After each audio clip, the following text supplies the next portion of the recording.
Hello guys, good afternoon. So, etong kalan na to, ito yung hindi pa buo. And kung makikita nyo, skeleton pa siya. Ilalagay na lang to. Then, anti-liab.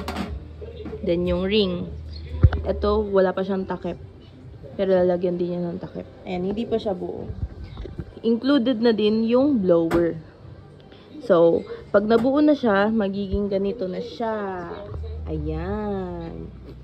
Ito ang buo na. So, ito, nilagay ko lang to. Pero ito na yan. Meron na siya. Kasi nga, buo na siya eh. So, pwede na natin itong tanggalin. Pinakita ko lang yung itsura niya. Pag may... Ayan. So, ito yung ring niya. Ito yung blower. And, ito yung chamber niya. Ito yung burner. So, lahat yan stainless. Makikita nyo, stainless yan lahat.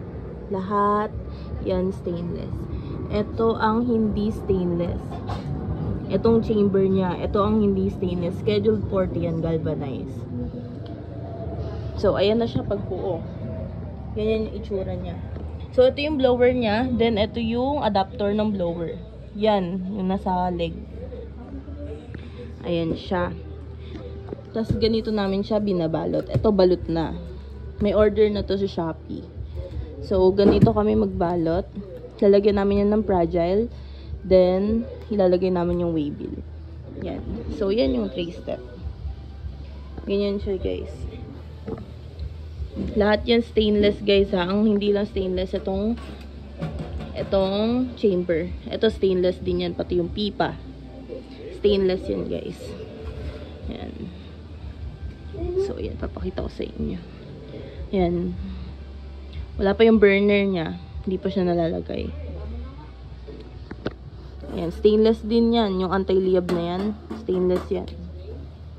Ito yung burner. Stainless din yan, burner. Stainless yan. Okay, guys?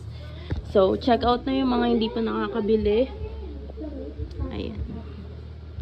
Thank you. Happy holidays!